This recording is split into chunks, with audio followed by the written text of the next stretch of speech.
Please read the installation and safety instructions before you start. You will need thin cotton gloves and a soft, lint-free cloth for the following steps.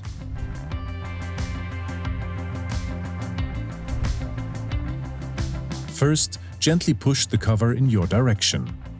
Now lift the cover at the front. Then push the cover backwards and lift it out.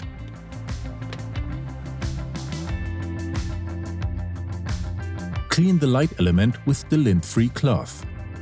Then check that there is no more dirt on the light element.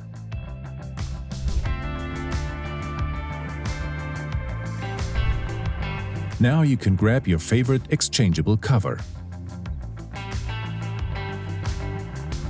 Insert these two plastic lugs into these openings next to the lighting element. Then flip the cover down and press it in your direction. Finally, remove the protection foil. That's it!